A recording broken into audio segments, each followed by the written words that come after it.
And hi, everyone. TJ Alls, I-45 now and Galveston now. And welcome to the October edition of Healthcare Unmasked, presented by UTMB Health. Sorry, we're a little bit late with the show today. We've had some technical difficulties, as you can tell from this screen setup I'm giving you here now. But we got a great show today. You know, we always talk about every October on the show, talking about breast cancer awareness and the like. But one of the things we rarely touch on is what happens after certain procedures, such as a mastectomy. Well, we have a plastic surgeon that's going to be on with us, and someone else who actually specializes in breast tattoos of the nipples and more. And we're going to be doing that. That's going to be an interesting topic. You don't want to miss that. But we'll be back with that right after this word from UTMB Health. UTMB knows when you're expecting. You may not know exactly what to expect from that first embrace to all the milestones that follow. We know how important each stage of life is. That's why UTMB Health's obstetrics and gynecology physicians specialize in innovative women's health care through all phases of life. UTMB knows women's health. UTMB knows you. To find an OBGYN specialist near you, visit utmbhealth.com/women. Back to Healthcare Unmasked, presented by UTMB Health. Hi, everyone. Again, I'm TJ Alt. Glad to have you on. Now, as I told you about our guest who's coming on with us here, is Dr. Petro Konofaos. And joining us here, he is a professor of plastic surgery and a surgical fellow here at UTMB Health. And as we talked about, we're going to be discussing reconstruction of the breast after a patient has had a mastectomy. And one of the things is, how long have you been doing this now, doctor? I started as a faculty. I was in the University of Tennessee before. It was back in 2014, and I joined the UTMB this January of 2023. And so you've been doing this for a while. Talk about the changes that you've seen in your field. That, because there was a time in which if there was a mastectomy that a breast cancer patient was going to have to go through, the reconstruction surgery was nowhere near what you're able to perform today with the technology and the techniques that exist, right? Yes, that's for sure. That's a very fair comment. I think, especially the last 10 years, there was a lot of changes. It's not only about the matter of the technology we have, but also we as surgeons become more familiar with microsurgery and appliance of these techniques. There is a plethora of flaps that we use for breast reconstruction. Also, our understanding of breast cancer or cancer in general is much more today than it was 10 years ago, and far more than it was 20 years ago. So I think the evolution we started back in the 70s only with just doing the mastectomy and no any care about what can be, how we reconstruct the breast. Then we go to pedicle flaps that take in tissue from the abdomen and make a tunnel and put that tissue in the breast in order to reconstruct the breast. And we get today that we have at least 4 or 5 different types of free flaps that we can use depending on the body type of the patient and what's the patient expectations, plus of course the implant-based reconstruction that we use. Of course we use some types of pedicle flaps like the latissimus dorsi muscle with addition of an implant, but I think right now, especially in the United States and also in the Western countries, the free flap reconstruction, meaning that taking tissue from some part of the body, like the abdomen, and transferred with the vessels to the chest, I think it's like a common practice.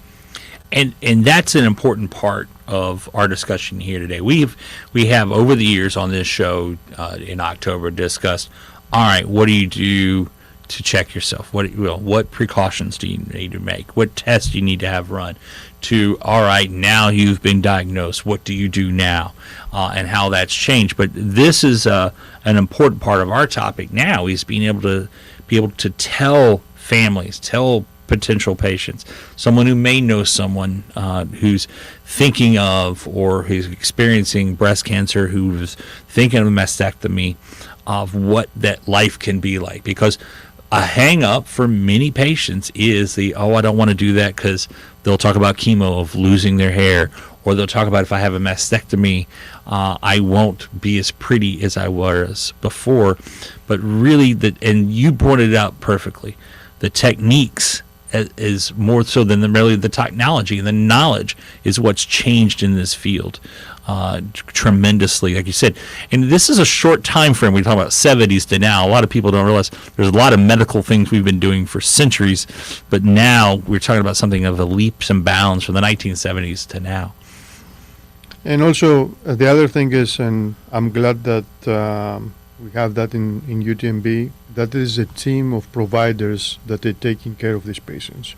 So, because in order to have a successful outcome, you have to work it out and curve it based on the needs and what we need to do. So we have the breast surgeons, we are in close communication with them, discussing what could be their plan, and based on what they're going to be, then we offer the indicated plan to the patient. And of course, I know, a lot of times I hear that before, this is extensive surgery, especially the free flap reconstruction can be an extensive surgery and can be complications. But first of all, we have to think about the fact that even the smallest surgery can have a complication, and we're trying to minimize that. And actually, if you go and see the data, there's a very limited complication rate, as long as you keep the indications, know what you do, you have the experience and the knowledge. And I think here in UTMB, I think we have that, and we're trying to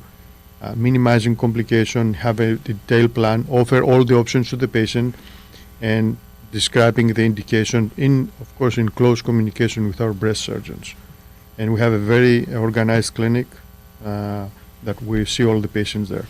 And that's that whole care system, the excellence of care that UTMB has strived for and has accomplished in many areas now. And I think, too, it's important to know that when there, as you said, that there's a team working here, that it's not just one person's decision. It's about bringing the patient in to make that decision as well, and making sure they feel comfortable and brought in. You used the term of operative flaps. Can you explain where the term comes from and what's that mean? So flap is tissue that we take from a donor site, which can be, for example, the abdomen, and that incorporates skin, subcutaneous fat, and also, depending on what type of flap you do, can also have muscle, nerves, and of course the vessels, which mean the pedicle of the flap, which is the artery and a vein. And why they take all of this together is because when we transfer it to the recipient area, which is, in case we discuss, is the breast, we have to connect these vessels, the vein and the artery, under the microscope in order to have blood and this tissue to be alive. Right. Otherwise, this will not be a live tissue. And actually, the very interesting thing about when you do this type of surgery is that the tissue is growing with the patient. So let's say that we gain some weight, it's increased because it's live tissue. Or if we lose weight, this is also decreased the size. And of course, I will say that's the epitome of reconstruction today, because we use the patient's own tissue in order to reconstruct the breast or any other area that we transfer that tissue. And that's fascinating, because that I'm so glad you explained it that way, because I think a lot of folks, when they hear breast reconstruction, they stop because, this is all fake, and it's not. It is human tissue. It's from you. It is living tissue. It is moving with you pretty much as it did before. And I'm not so sure particularly how many women in the world, and particularly their spouses or their loved ones, know as well that what we're talking about here is not artificial. It is real human tissue, most times, as you pointed out, I think almost all times it's from the patient themselves of somewhere. How extensive is that process, though? First of all, I'm glad that you mentioned this thing, because when I started years ago to do what I'm doing, and comparing to now, I'm spending a lot of time to explain to the patients and their family all of this more detail, because a lot of times we think this is a common sense, but it's not. Right. And I think you need to explain to the patient all of these details and what's the difference between this and just go and put an implant. Expecting from that, regarding the duration, that depends if we have to do bilateral breast or we have to do unilateral breast. If the patient has any radiation, so we have to excise skin. But here we're trying to, in order to minimize the timing, to have, like, in case that we have to go with free tissue transfer or free tissue reconstruction, we're trying to do the mastectomies on one day after we have the pathology reports, and then do the reconstruction on a separate day. Usually that's be about 10-12 hours if we discuss about a bilateral reconstruction, and half the time plus minus if we have to do a unilateral. And two, is it always the case that the tissue is from the patient themselves, or is there a way to use donated tissue or anything like that? Yes, we used for the free flap reconstruction all the time is their own tissue. That's why we call it free tissue transfer. We took tissue from somewhere and use it in order to reconstruct. In case we do implant-based reconstruction, then we use the implant tissue expander or the implant itself, and sometimes we can use tissues like cadaver dermis. We use it in order to increase the thickness of the tissue, especially, and we use that especially in situations that the patient, with the breast surgeons, they think that they may have to do radiation. And in that case, even the patient wants to have a free tissue reconstruction. That's what we call intermediate stage. What that means that we put an expander there in order to keep the pocket, and when the patient finishes with all the treatments that needs post-op, if she needs that, then we go have that pocket there ready for us in order to transfer the tissue there. Otherwise, if we don't do that, what happens, the tissue, the skin and the subcatheter will adhere to the chest wall, and that we increasing the operative time, also can morbidity because you have bleeding sometimes. And I think that's a common technique that is used around the world. When you talked about you'd have to spend more time now talking to your patients about this, what's the most common question they ask you, and what's your answer? I think the patient concern about complications regarding the surgery and the duration of the surgery. Also, a lot of times they search in the internet about the different types of reconstruction. Right. And sometimes people, they have concerns regarding the symmetry, or how many stages I need, how many days I have to be in the hospital after the procedure. So I think in order to address all of these things, first of all, you have to give all the different options to the patient so she knows what is up there. And also, the SCREE single technique has indications, has pros and cons. Because I think if you keep your patient on the dark side and don't give all of this information, they cannot make a decision based on what their expectations. I hear their expectation also, because you need to know what they expect from you. Right. And I think at the point that you get to that level that everybody understands each other, then regarding the surgery, I describe the complications. And I think most of them, after you have all of this discussion, they can understand. And I think the matter is how well you explain, how much time you spend with them in order to answer every single question, and don't assume that they know or they can understand. That's one of the things I always talk about. The most important thing I think patients can do is talk to your provider, talk to your surgeon. There was a time I know that I use my personal story on this. My late grandmother had breast cancer, and when she went in for surgery, she didn't have that extensive talk with her surgeon for her mastectomy. She just went in. She didn't even know what the complications were, and it wasn't until we went in with her that we asked in the prep room that was revealed, and then it actually kind of freaked her out. What I think is great nowadays, though, is that surgeons like yourself, physicians, oncologists, and the like, are more open in discussing things with patients, realizing that an informed patient is actually a better patient. That, yes, some of this may shock them at first, but if you do it early on, as you just said, they tend to absorb it and understand it more. Yes, it may take, at that instant, they can't process it exactly because it's a lot, but afterwards they're able to discuss with you openly of what their expectations are, and you're able to say, well, that's this, and it goes this way, but if we do this, it'll go this way, and you can give them those options so they're part of the treatment plan, which is exactly what is supposed to happen in the first place. Actually, I spent at least two visits and talk to them, because there is too many information, and you have every provider, I think, has to realize that the patient that they have in front of you is not a provider, it's not a doctor, it's not have any relation to medical field.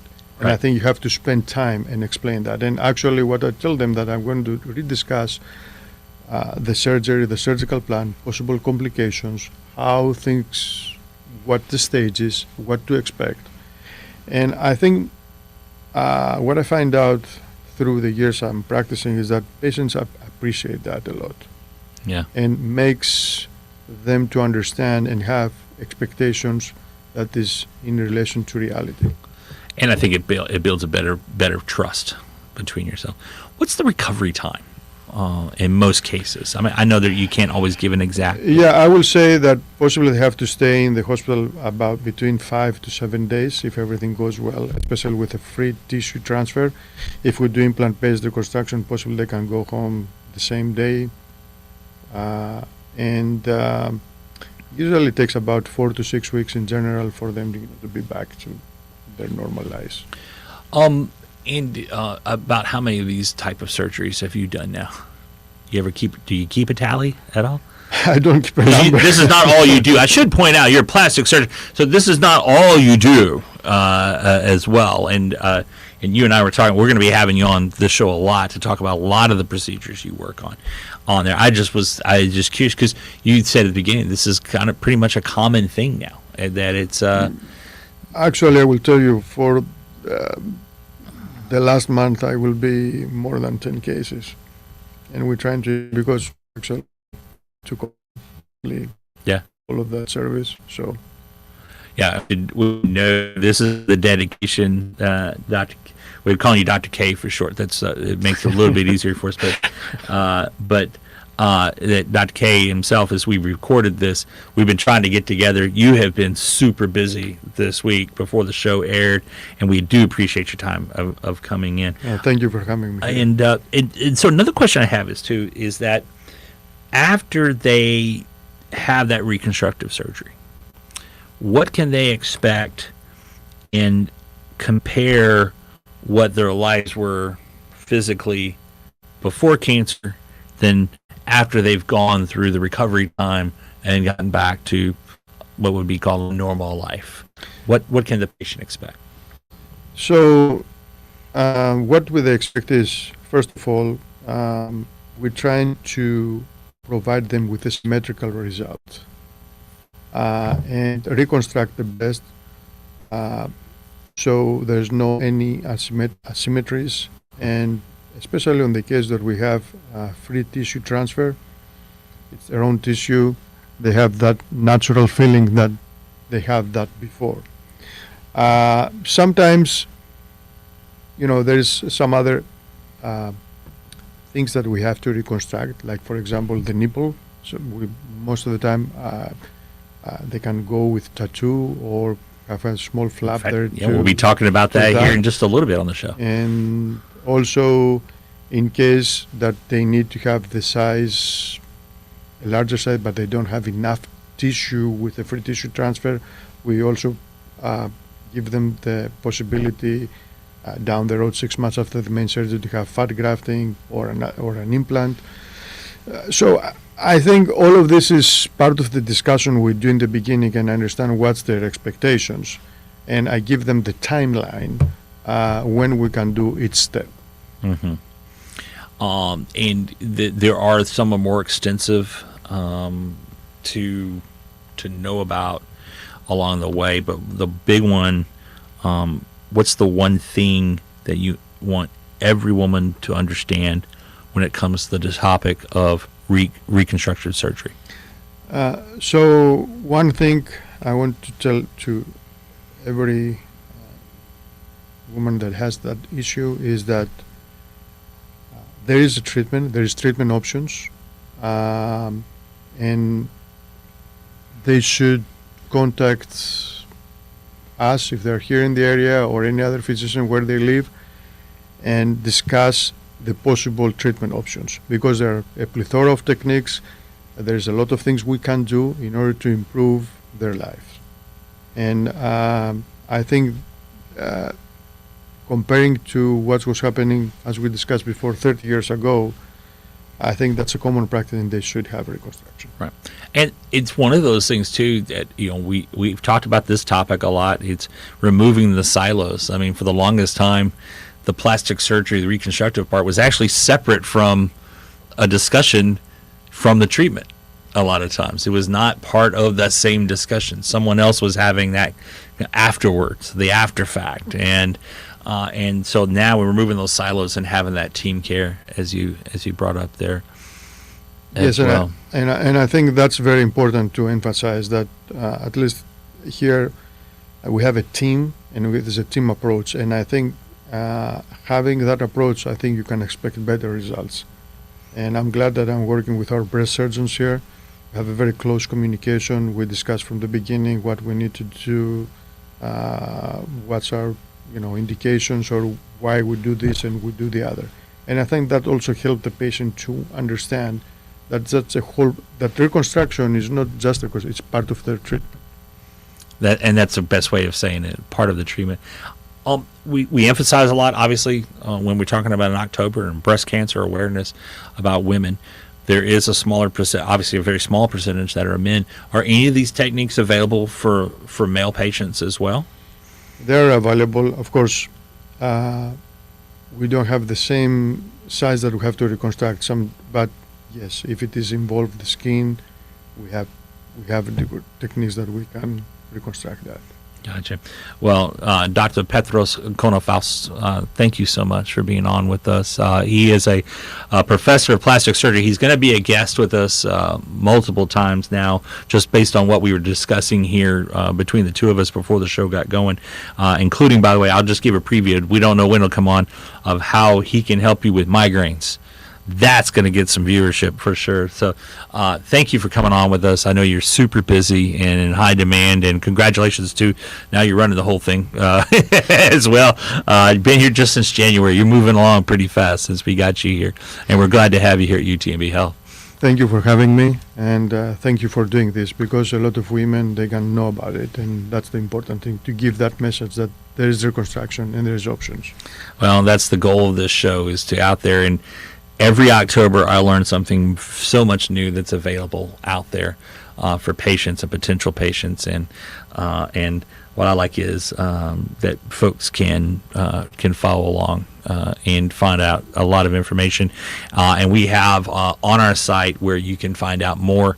You can click on that link as well. When we come back, you heard the doctor talk about some of the other techniques that can happen after breast reconstruction, including tattooing of the areolas and nipples back on to bring a more I guess you would look natural look to things as well. And we've got a special guest to talk about that right after these words from UTMB Health. UTMB Health knows that when you need advanced surgical care, you want a specialist who's an expert in their field. Our surgeons provide innovative and advanced treatment options for adults and children, for neurosurgery, GI, heart surgery, ENT, urology, and more. UTMB knows surgical care. UTMB knows you. To find a UTMB Good morning, everyone. Visit utmbhealth.com. UTMB knows when you're expecting, you may not know exactly what to expect. From that first embrace to all the milestones that follow, we know how important each stage of life is. That's why UTMB Health's obstetrics and gynecology physicians specialize in innovative women's health care through all phases of life. UTMB knows women's health. UTMB knows you. To find an OBGYN specialist near you, visit utmbhealth.com/women's.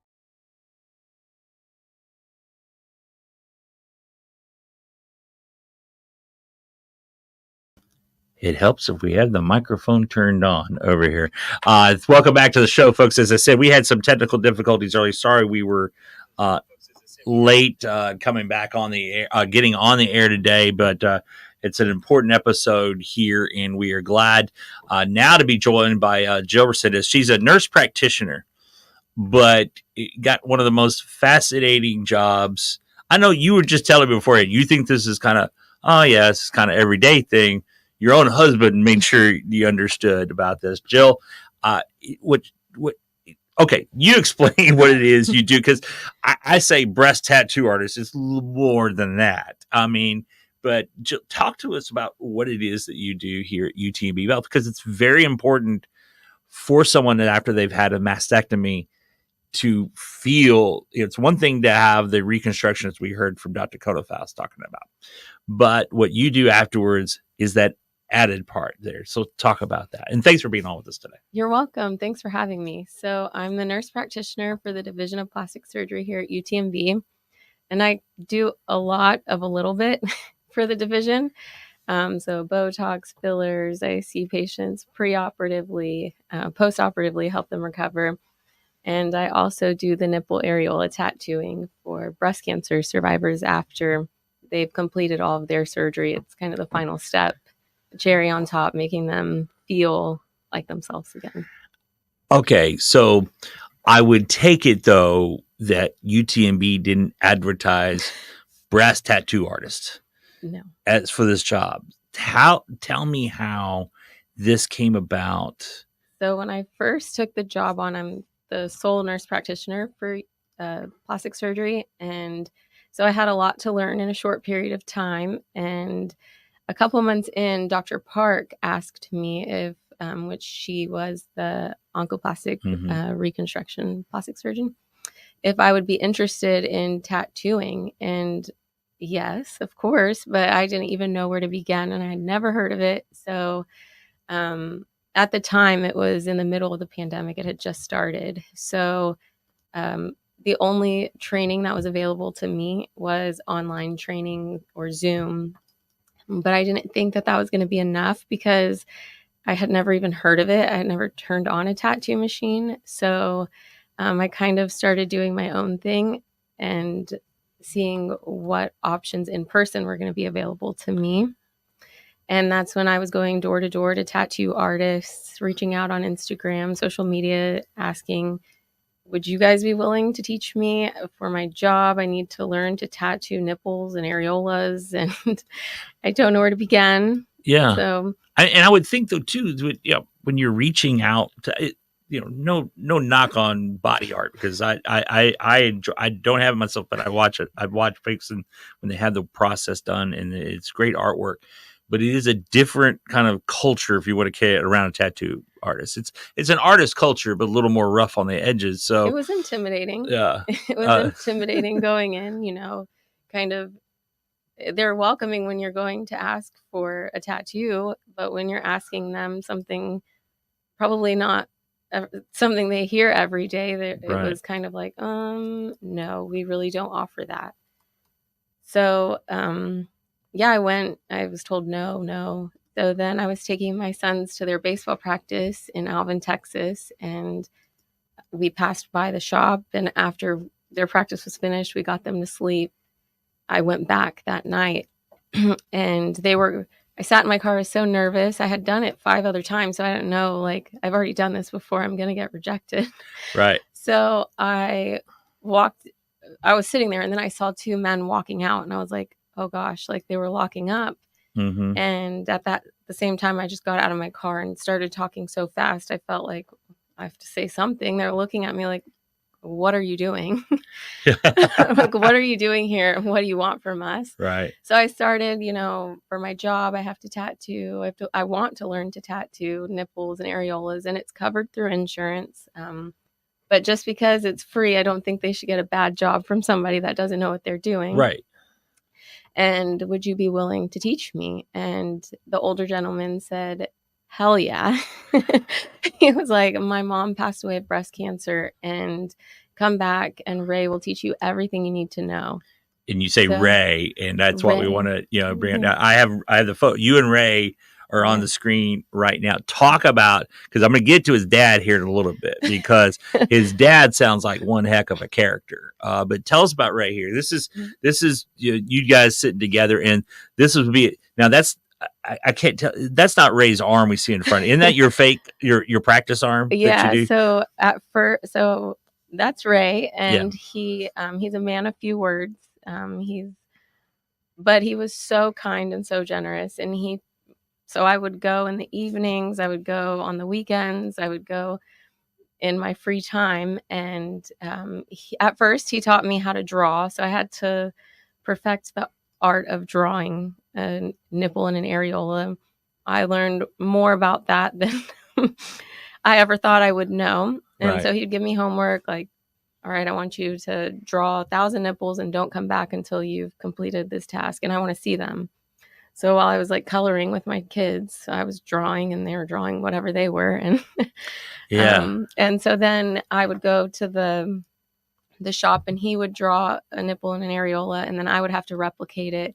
So once I perfected that in his eyes and his opinion, he told me to bring back skins. And so it's essentially just like a large arm that you could tattoo, and they have like sheets that you can buy.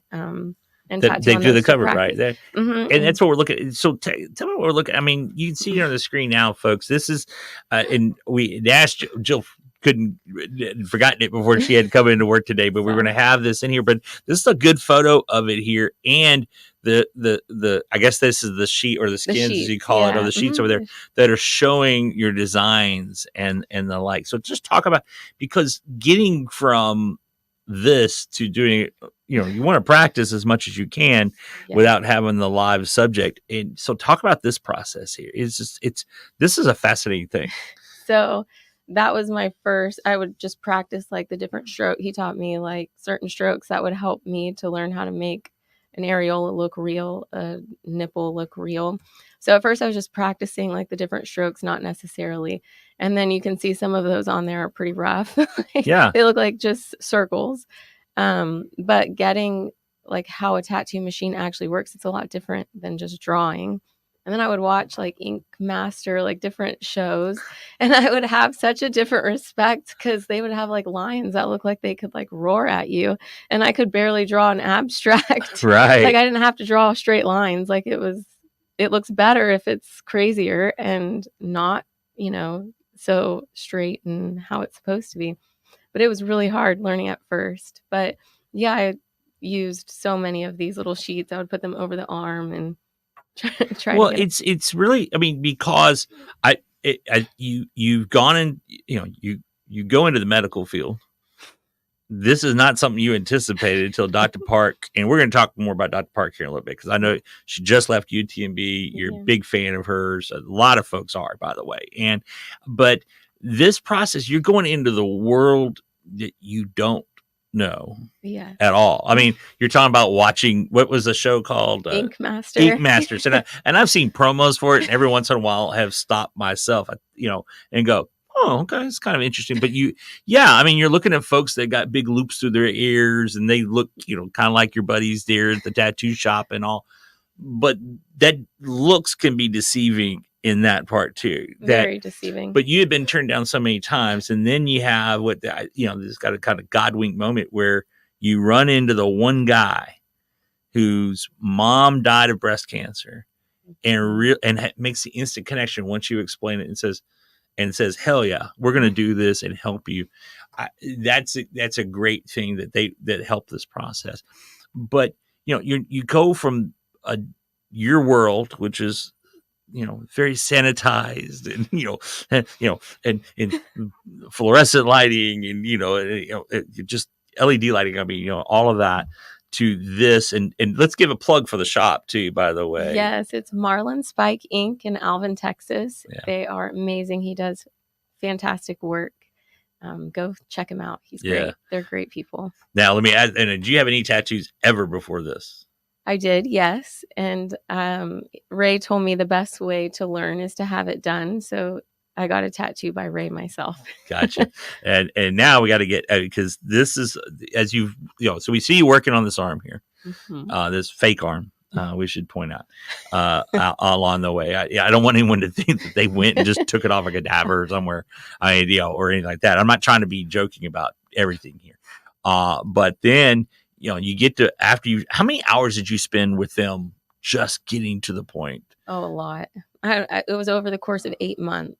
So, and it wasn't just at the tattoo shop. I would go there. I would watch him tattoo his clients, kind of get familiar with the whole process, like watching him, how he set up, how he cleaned, how he stayed sterile and clean, and just the whole being around it. You can learn a lot by just looking. But then, I could take my machine home and the inks and the skins and practice at home as well.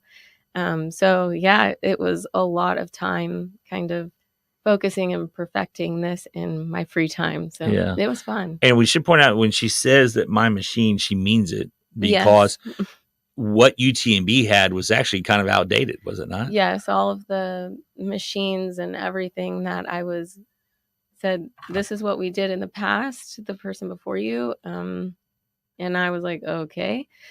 And so just because I was doing my own training, I got Ray told me the best to kind of get. He uses a coil one, so not one what you like a traditional tattoo, right? But I use one that looks more like a pen. It's a little easier to hold because Gotcha. I'm not a tattoo artist by trade, but it works just as good. And then so you buy your own machine, you buy your own inks, you're doing all of this to get the job, to help your job. You've already had the job, but in doing that, but then you got to do a human test subject on here, and this is where we finally get to meet Ray. And this photo is there's a lot in this photo telling me stuff here. Now that's Ray. That's the dad. That's I'm sorry, that's the not dad. Ray was the younger one. Oh, Ray's the young one. I'm sorry. This is the dad. That's his dad. And his dad is. His dad's name's Ben. Ben. Okay, this is Ben. Sorry, but he's the one that said, hell yeah, we're going to do this. But here's Ben. But if you look at Ben's arm, he's already tatted up pretty good. Yeah. And now you go from using the fake arm to putting a nipple on a man's arm. I've got to ask you, though, this is great training, obviously. But when he said, put it on my arm, what was his reaction? What was, I know you had to have a reaction. What was his reaction, though? It said, are you sure you want this? Yeah. So once Ray felt like he had taught me, he's like, you're good. I've taught you everything. Now you just have to go do it. And I was like, oh my gosh, it got real. I was comfortable in the shop and I was comfortable practicing. And then when he said that, I was like, ugh, but he was like, no, don't worry. You're going to do it here on my dad first. And I was like, are you sure? Yeah. And Ben was like, yeah, I mean, what do I care? I'm just all people see is an old fat guy covered in a bunch of ink. It's just one more thing. They don't actually see the tattoos that I have. They just see a bunch of ink. Right. So I was like, okay. So he's like, I want it right here. And I'm like, all right. And then this is you as you do that first. This is your first live subject, right? Yes, that was the first one I ever did. And it was obviously different than practicing on the silicone arm. Right. It was actually easier then because it wasn't, the silicone's pretty tough. Right. In the human skin is not. But you still have to worry about it taking the ink Yes. right? So, And because that's one of the most important parts of this. If anyone's familiar with tattoos, that's the one thing I always hear from tattoo artists is you can come across skin that doesn't take the ink. And you mentioned that to me as well yeah. in our pre-interview for this. Talk about when you do go from the practice rounds to human flesh, how much of a challenge that starts being. So yeah, it was his arm, it went well. Like I tattooed, it was like, oh my gosh, this is great. And then the first couple of tattoos that I was doing, it was a lot different. You could tell that, these women have been through so much. Like they've either had radiation to their breast, they have a lot of scar tissue. Their breasts have been through a lot. So it doesn't take the ink as a part of their body that had not had any trauma, if you will. So it was a learning process when you first start doing it, and you can kind of get a feel for it and see. And like I said, if they've had radiation, radiated breasts don't take the ink as it would on another skin. So it's not even necessarily that like you didn't do so say you do a tattoo and it fades and you're like, what happened here? I learned over time that it could be the breast itself. So learning how to work with a breast that had been radiated, had been through a mastectomy and reconstruction surgery was a skill in itself to learn how to work with that.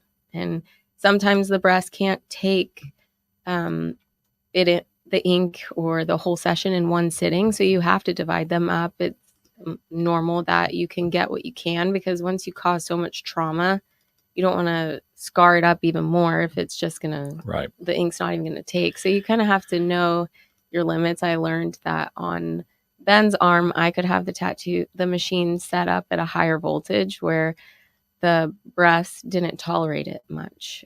So I'd have to turn on. So it was little things like that I've learned over the years of doing this now. So it was definitely a learning process, but I'm so thankful for all the women that let me tattoo them and be a part of their story, because it's a major deal. They've been through so much. And then by the time they meet me, it's like it theoretically should be the very last stage in their whole breast cancer journey. So once they get to me, it's like, this is the fun part. We get to make you feel how beautiful you really are and normal again. So, and that's important. I think it was a subject. Now, I want to warn everyone right now, because I know there's some sensitivities too, because we're about to show some images of actual breasts that you've worked on, right? Yeah. Post-operative mastectomy breasts that were there. We're not doing this to be funny, silly, or anything. This is serious stuff, but it's important. It goes into, for example, and we're going to have this story lady, Sergeant Stacy Papillon of the Galveston Police Department had a double mastectomy, but also when she was going through her treatments, the thing she worried about, because she's very big on her hair, and it was one of those things. And so she bought one of these caps that basically freezes your scalp while you're going through your chemo treatments, and doesn't work on everything, but in this case it did, and it saved it. And it was important to her because that was part of her image. She thought that was part of her self-confidence, and it was a big thing from her. This is the same thing of women too. I mean, maybe some people will scoff at this and say, well, as long as it looks okay under a blouse or a shirt, it should be okay. But it does. That's not where it is. You can relate to that more obviously than I could. Yeah. When you talk to your patients, and as I said, I want to stress, folks, this is about patients, and you're going through this. I would take it's a pretty emotional moment when they first start seeing. Yeah, I mean, I've had some women tell me, like, I haven't looked in the mirror. I've avoided looking in the mirror, because I always make them, after we're done and it's all done, take them to the mirror so they can take a look at it. And one woman took a deep breath and was crying and saying, I haven't looked in the mirror in years. Like, I've avoided this very moment. So yeah, it's a big deal for them. They don't, and some people don't even realize how much it affected them until they have the tattoos. They thought, like, I'm fine, I beat cancer, I'm happy. But they don't even realize that, after putting the ink back and feeling like I am a woman again, that it is such a big deal to them. So. Yeah. And in fact, as I tell folks again, there's going to be some people we know are sensitive to some of the images we're going to show here, but this is an important part of this. We think we don't shy away from this. So what we're showing up now, this is kind of, I would call the before and after on one of your patients here. Talk about, because we're seeing here, which basically is the blank canvas. The blank canvas before, yes. And Dr. Park reconstructed her breast. And so the way that the scar, if you see on the top picture, that kind of puckers at the top. And usually when people have scars, they don't want it to pucker and stick out, but it kind of gave a little projection to where, because the tattoos are an illusion. It's a 3D image on a 2D surface. So you could look at it from the side and it's not going to look the same as you would from the front. So, it's important to say that, but in her case, she had a little bit of a projection from that scar. So it looked even more natural on all of that. And that's immediately after. So it will fade a little bit. But yeah, hers looked really good. And I saw her recently and it still looks really good. So I'm proud of this one. And she also on her other breast already had a tattoo of a butterfly. Of a butterfly. and yeah, so that was and again, we're not showing these images to be silly or anything like that. It is to show. And I appreciate you guys showing them, because a lot of times on like Instagram, they'll take it down going against community guidelines. So then it makes like women that have already been through so much like feel, well, I can't show this, I can't talk about this. A lot of people don't even know about this. So we really appreciate you highlighting. Well, and I think it's important. And we've talked about this. Actually, the first year we did a breast cancer awareness show, we stayed away because we were worried about the sensitivities. But it gets into, as what we believe, and this is one of the reasons of the show, is without going too far on some things. It's like, we're going to show this. We're not showing this for sexualization. We're showing this as a medical procedure, and to be adults about it. But that's why we still give the warnings here to go along the way. But I just want to make sure folks understand that's what we're doing here. That's what this process is. And here's one. I know I talked about this a little bit, because skin tone, skin texture, what someone's going to want, and everything else. That's something you go that extra mile. It's not like, okay, here's what you're going to get. And, like we have sometimes in the medical field, you're going to get what everybody else gets. It's going to look the same. This is really kind of, the lack of a better term is customization for someone, because the whole goal here is to make them feel better, make them feel like they're whole again. And that's why this photo is quite interesting, because this is actually kind of a test palette, is it not, of what colors are going to work best for you, right? So this one was unique because she had a previous tattoo about 10 years ago. So hers were well healed, but it did have some ink left behind. But yeah, for everybody, I like to put all my inks out, especially when they have one natural side that did not have any surgery, and it is their natural nipple and areola. And I'll, put the ink on that side and see what it will look like. So it's kind of like a whole palette of what looks best. And I ask them, get up and take a look and see, do you like this color? Because most people don't even know, or they haven't really thought about it. I'm like, do you have any pictures of yourself before you had surgery, that if you would like to, try to get it as close as possible to what you were, like if you had pink tones or brown tones. And people don't even some people are like, well, I haven't even thought of that. I was just going to leave it up to you. And I'm like, no, we got to do this together because it's yours. So some people want to see the browns and the pinks like on them, and it helps. So and I've heard from women who've told me that when they've gone through this process, either here or elsewhere, it's not like going in and getting your hair cut and say, oh, I want something like this, and then just kind of wait back until it's done. They're actually involved in the process all along, talking to you. Oh yeah, that's looking good. And how long does the process take? I mean, you said sometimes you have to come back, and depending on how the skin's taking the ink and the line. Just because it's such a unique, the breast has been through so much. Like I said, the radiated breasts, sometimes it won't take it at all. And, obviously that's frustrating, but it will just take more, and we'll keep going until we get it right. But it could be, had people do it in one sitting and they're happy, and I've had people have to do multiples. And even so, if they get it done and then they realize, okay, well, I actually need another breast procedure, whether it's fat grafting or to exchange their implants, whatever it is, then that usually affects and we have to go back and do it more. But yeah, from start to finish, sometimes the longest part of it is getting the shape, the size, and the placement right, because nobody's breasts are exactly symmetrical or the same. So even though there's what you've learned in school is how to measure like the nipple to areola distance and where it should be, but you can do all those measurements and then you look at it and it doesn't look symmetrical or right. So a lot of times it is just eyeballing it and seeing and drawing it on there and taking a step back and looking and having them stand up and look at themselves, to make sure that not that it's like numerically where it should be, but that it looks right to your eye. So that takes a while, but anyway, I usually set aside 2 hours to give them, so we're not rushed. We can go through the process, and so they get the outcome and the experience that they deserve. And again, you shared the one story of the one lady who just, I haven't been able to look at myself in the mirror. And that really, that's the moment that, what's that like for you though, when you see that emotion? Well, I get emotional too. I cry with them. I'm like, oh no, I could cry right now thinking about it. Yeah. But it's such a beautiful moment to be a part of, that you can be that for somebody in such a hard part of their life. And it's nice. Cancer's already tough enough. And when you can make it better for someone in the long run, it's something else. Now, in a little bit, we're going to be showing a presentation that Jill did a few weeks ago at what was called the Pampered Pink event. But you share your personal story there just real quick.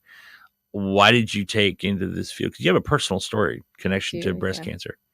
So my mom passed away my senior year, and I could cry. Sorry. So yeah, she was the motivation. And I just and I'm not doing this to make you cry. Obviously, we've talked about this already. Every time. I don't talk about her often, but she's the reason. Yeah, but you said something, and I'm gonna put you on the spot because your sister started messaging us like all right away. Hi, Jill. No, she's not Jill. You're Jill. She's Jen. She's Jen. All right. Hi, Jen. Jen's like she's our big fan of the show today. I think she's been telling everyone to watch her sister on there. But when you asked your sister once what you think mom would think of this, what did she tell you?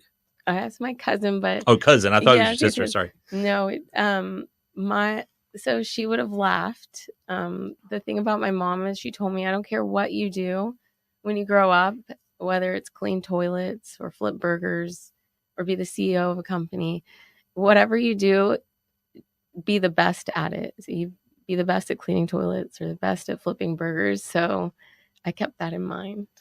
That's something else. And in fact, she just typed in and said, I'm not as cool as my sis. Ha ha ha. Yeah, thanks, Jen. Yeah, she liked to hear her name mentioned on the air. I noticed here too, on that as well. And you've again, tell me again how long you've been doing this now here at UTMB. So I got hired at UTMB in 2020, and I started shortly after. So, and then I took the 8 months to learn. So for about 2 years, going on 2 years, doing the tattooing. And you're inspired by your mom, but you also had a lot of encouragement from Dr. Park. Yes, Dr. Park.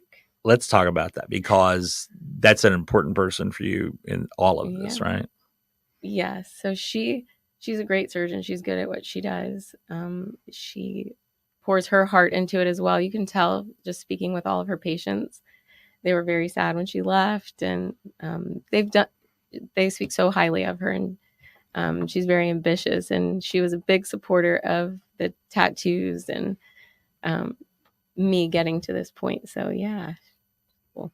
Yeah. And I know that was important. I know you said you wanted to make sure you give her a good shout out there. So as I'd mentioned, Jill had given a presentation at an event called Pampered Pink. Yes, Pampered Pink is an amazing nonprofit organization that directly helps breast cancer people that are currently going through it. And it's a really good support system for the women. It's a great organization to join. Only breast cancer survivors, if you've had breast cancer or are currently going through it, can be a part of the group. But they have I mean, I had women that would sit there and say, I couldn't pay for my mortgage, and Pampered Pink directly gave me the money to help me. They do amazing work, emotional support, financial support. So yes, I had the privilege and the opportunity to go to the event and speak to a room full of like 400 people, and share my story. So it felt good to kind of say it out loud. Like I've told you, my story just feels so normal. Like it doesn't seem like it's just, I did what I had to do to learn how to do this. And, it helped me kind of face my own grief. Like, you've always avoided breast cancer because it's taken away so much from me, but this kind of helped. And I've got to ask you about your shirt, Team Sonia. This is my mom. Yeah, and I meant to ask that when you were talking about it there. She's wearing that in honor of her mom today here on the show. In fact, she also has that on. She also has her pink pants on with it. You're all up in pink outside of the hair from that, and it's great. So before we get to your presentation, that's kind of how we're going to close out the show, because it's a very moving and emotional story you shared on that day. I do want to remind folks about Broad Dazzle coming up. It's tomorrow night, so if you haven't got a table or yet or a ticket, make sure you do so today. It's going to be a fun event. I'll be the MC. I've been attending this event for many, many years. Back when Pam Shortner first kicked it off back over in Santa Fe, we used to have this out at Hack Winery. It's gotten so big now, we have to move to the convention center in Galveston. We had it at the San Luis Hotel last year. This time we're moving over to the convention center. A fun part of the night is that these custom designed artistic bras are there, and we have a contest for that, but then how they are presented to the crowd is we have some high profile men from the community who come out wearing them. And that will include County Commissioner Joe Giusti, County Constable Paul Edinburgh, Jimmy Fullen will be wearing one of these as well. I think Todd Fertitta, again, is going to be out there, although I gave him a lot of ribbing last year, but just made him stay on stage for a lot longer as we were auctioning off items. And all the money from Broad Dazzle goes to support the UTMB mobile mammography program, that's awesome. Which is a key program. This is for, you talk about folks who couldn't afford because of Pampered Pink. Mobile mammography, basically the mammography comes to your community. And then there's the follow up afterwards. So again, if you get a chance, make sure you are helping us out with that. And again, it's at the San Luis Convention Center, I should say, the Galveston Island Convention Center next door to the San Luis. That's happening tomorrow night as you watch the show live. October 19th there, and we'll get going in the evening. But Jill, thanks for coming on. We appreciate your time and sharing your story and your personal testimony with that here. And then now we'll go back to what Jill's presentation that she had. Pampered Pink was first of this month, was somewhere around there, or yeah, it was a couple weeks ago. Yeah, a couple weeks ago, and so our own Paul Deaton covered this and gives you a chance to watch her presentation now. Humbled and extremely nervous to be speaking to all of you today. Well, you look great. To a group of incredibly brave, beautiful, bold, and resilient breast cancer warriors.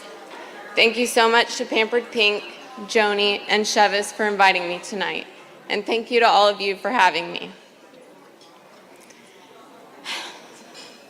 My name is Jill Resendez. I grew up in Fresno, Texas with my mom, dad, and older sister. You're doing great.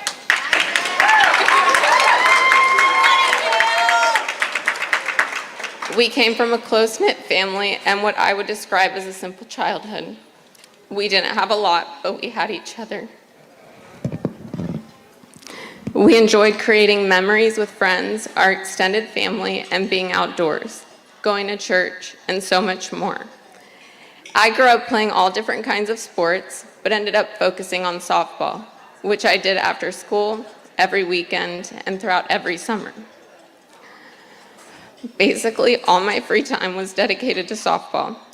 But when people asked me what I wanted to be when I grew up, without hesitation, I would say a fashion designer. I was going to move to California and design clothes. However, during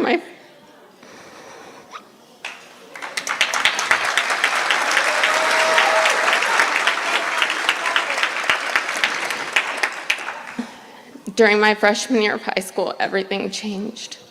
That is when my mom, Sonia Murray, was diagnosed with stage 4 breast cancer. At the time of her diagnosis, she was given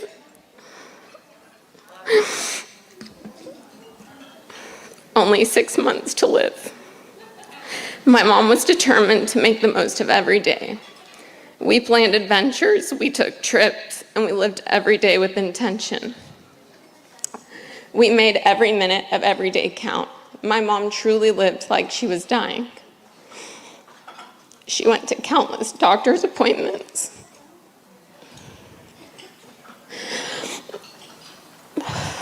Underwent surgeries, chemotherapy, radiation. If there was a chance something could save her life and cure her cancer, she was going to try.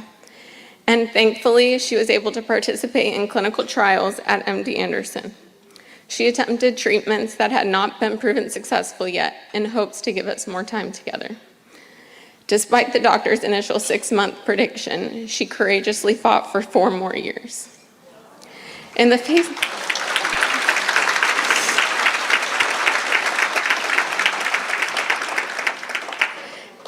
of breast cancer, such a difficult disease, her strength and optimism left a lasting impact on me, and to this day, fuels my actions in every aspect of my life.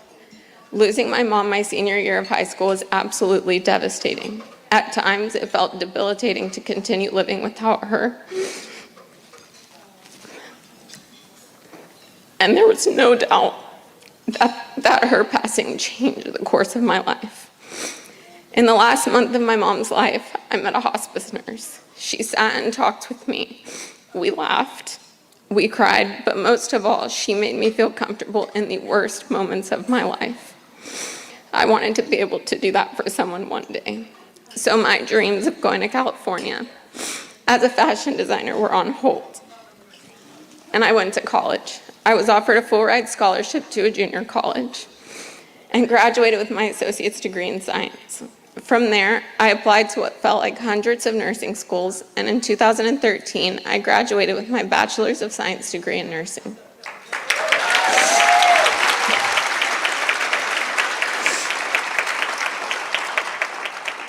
I immediately went to work. Majority of my nursing career was spent treating adult burn victims on the blocker burn unit at UTMB. Treating burn patients was so rewarding. I truly thought I had found my calling. Some days you would meet people on the worst day of their life, and over the course of time, I would watch them heal and recover. Majority of our burn patients turned into our own family. But having a family of my own, and after working 8 years as a night shift nurse, I had hopes to eventually have a more normal schedule. I decided to go back to school to become a nurse practitioner. After 3 years of sleepless nights, long days, and immeasurable stress, in 2020, I graduated from the University of Texas at Arlington with my master's in science and nursing and started my career.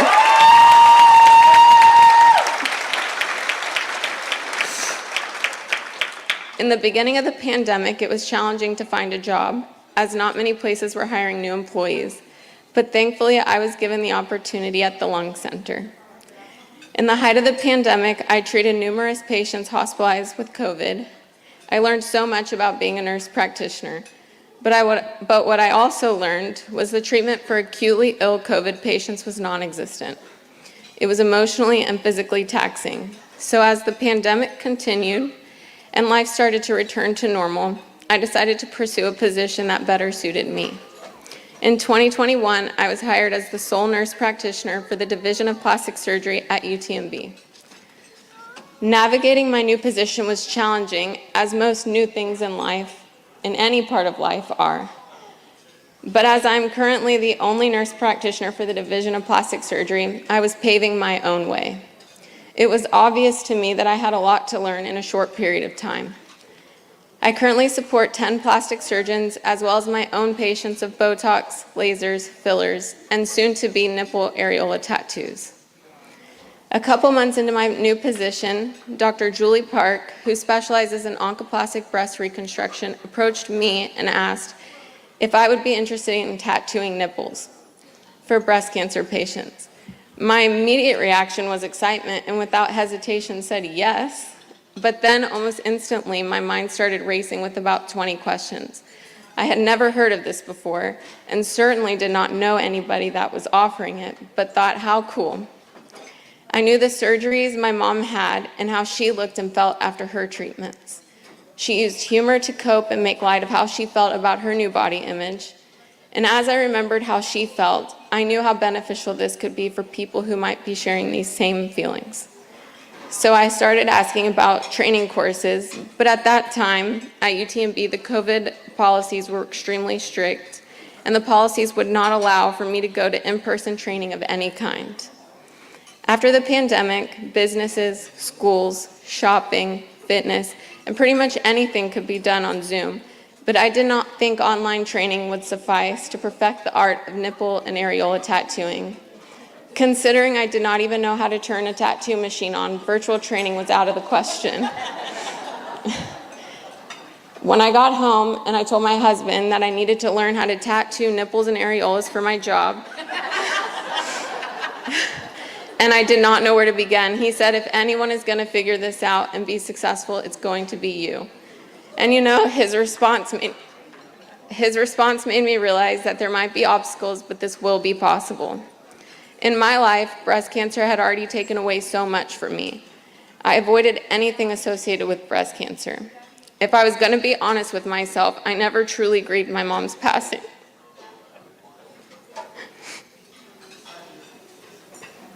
Because that meant I had to accept the fact that she was really not physically here with me.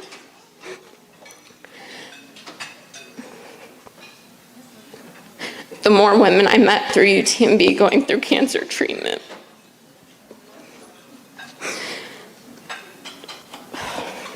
the more they reminded me so much of my mom. And I realized this mission felt more personal than ever. So I started reaching out on social media to tattoo artists. I went door to door in hopes that a traditional tattoo artist could train me. I would explain why I needed to learn to tattoo and if they would be willing to teach me. I was told no at 4 different places, and every message was either left unread or they would say, unfortunately, I'm sorry, we do not offer that, but good luck. Until one particular Monday night, I was taking my sons to their baseball practice and saw the tattoo shop. And I thought, well, I'll try there. So as practice finished, we went home, we put the boys to sleep, and I went back to that tattoo shop. As I drove up, I sat in my car. I was so nervous. I was practicing how and what I was going to say. From my car, I was texting my husband, I'm not doing this. I cannot go in. It's not happening. And he said, hurry up, it's getting late. Yes, you can, go. So as I sat there, I saw 2 men turning off the lights and walking out of the shop. I was locking up to leave for the night. So I got out of my car and I said, excuse me. And they both looked at me like, who are you and what do you want? So I quickly said, well, I work for UTMB, and through insurance, women can get their nipples and areolas tattooed. And just because it's for free, I don't want them to have a bad job.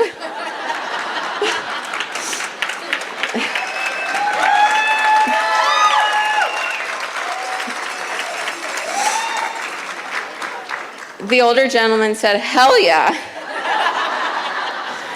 We will. My mom died of breast cancer, so you come back and Ray will teach you everything you need to know. So over the course of the next 8 months, I spent my free time in the evenings, weekends, and any chance I had to learn at Marlin Spike Inc. in Alvin, Texas.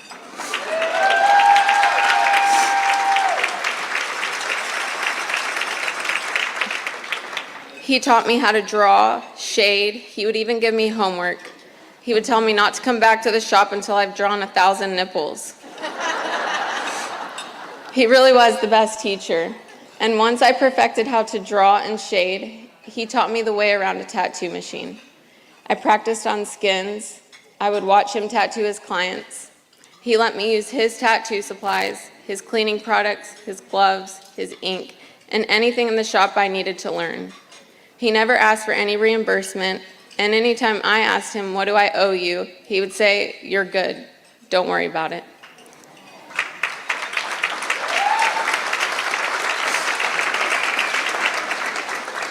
He is very passionate about tattooing and maintaining the integrity of the profession. After he felt confident that I had completed my apprenticeship, my final task was to tattoo my first areola on a person. Ray said, "The first person you're going to tattoo is my dad." So I reluctantly said, "Are you sure?" His dad said, "Yeah, I'll get it on my arm. Most people don't even realize what tattoos I have. They just see a fat old man covered in ink." That tattoo was so special. I will remember that forever. But before I finished my time at Marlin Spike Inc., I asked him for one more favor. I asked if I could bring my first breast cancer warrior to his shop and tattoo her there. I felt comfortable there, and I wanted him to watch to make sure it was going to be perfect. Ray said, "Sure, if you want." Ray and Ben and Marlin Spike Inc. were so generous. Ray was a man of few words, but everything he did say was worth listening to. They taught me what I needed to know about tattooing, and always said if I ever needed anything, I knew exactly where to find them. The tattoo lessons and hands-on experience Ray provided me with is what I needed for my job, but I learned so much more. I learned that there is still hope in humanity, and you can find a mentor and a friend in the most unexpected places. When I was leaving the shop for the last time and we were saying our goodbyes, he said, "Hey, if any of your patients have trouble with insurance covering the procedure, you are always welcome here at no cost."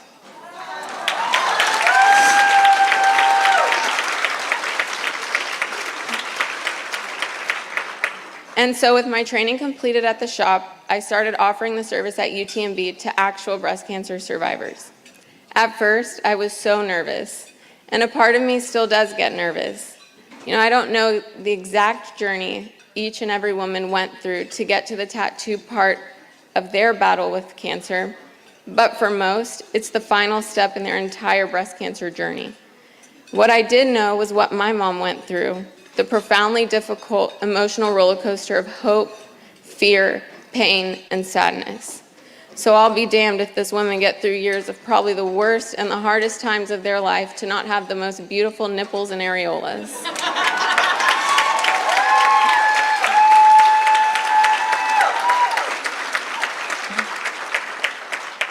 When I meet each woman, I hope they have an experience that gives them joy and happiness, and they can look back at a part of their breast cancer journey and have a positive experience.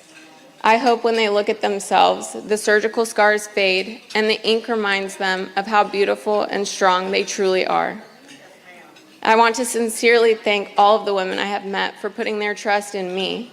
Every woman who has sat in my chair has a special place in my heart. Each session has been so memorable.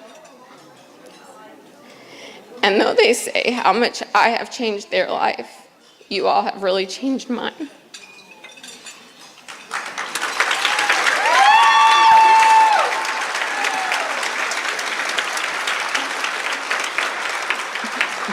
Getting to this point in my life has been difficult. At times, I wasn't sure if I was going to make it.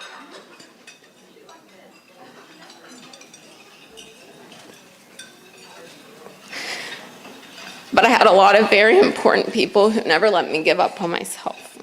My husband, Andrew.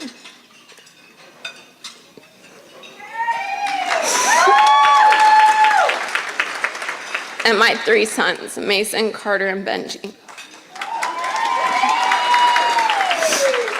My boys have been my biggest cheerleaders through it all. Even on days when I was stressed and overwhelmed, they always knew how to put a smile on my face. You inspire me to be the best role model I can be and show you that hard work and perseverance, your dreams can come true too. I love you all so much, and I'm so proud to be your mom.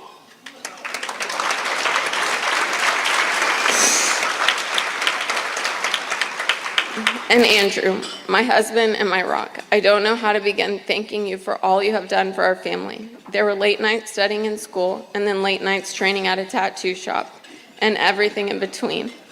You stepped up in so many ways, big and small, when I felt like I was drowning, all while owning and operating your own business at Beast Mode CrossFit. You pushed me when I wanted to quit and celebrated every small victory along the way, right beside me. I truly could not have done this without your unwavering love and support. We are blessed to do this life with a big village, and two people I have to acknowledge are my mother-in-law, Alice, and last but not least, my dad, Brian McGinnis, for supporting our family in ways we could never repay or say thank you enough to express our attitude. With that being said, I'll close with, breast cancer is terrifying. The diagnosis alone is enough to shake anyone to their core. But instead of letting fear overtake you, you chose to fight. You chose courage over comfort. You underwent grueling treatments like chemotherapy, radiation, surgery, all in hopes of beating this disease. And you did it.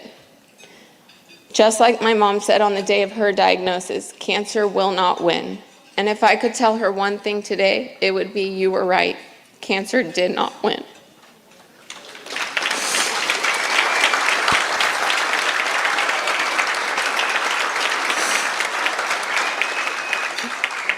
Most of you will say there was no other option but to fight. I hope you know how inspiring your strength is to me and so many others. You prove that cancer does not define you, you define you. You have taken back your power and proven life continues after breast cancer. Now you are here to celebrate not just surviving, but thriving. Melinda Gates, one of my favorite authors, once said, "Cancer was so limited, whereas I was limitless." Cancer could not break your spirit or limit your potential for life. You are living proof that after darkness comes light, and after suffering comes joy. You give hope to all those currently battling cancer that they too can beat this disease and go on to live full lives. You all are truly superheroes. It was difficult to put into words how courageous and resilient you are, so thank you. Thank you for sharing your stories and showing the world that breast cancer did not win. Thank you to those that have allowed me to tattoo your nipples and areolas and be a small part in your journey. You have helped me heal from my own pain, and for that, I'm forever grateful. So please raise your glass and toast to all the breast cancer warriors.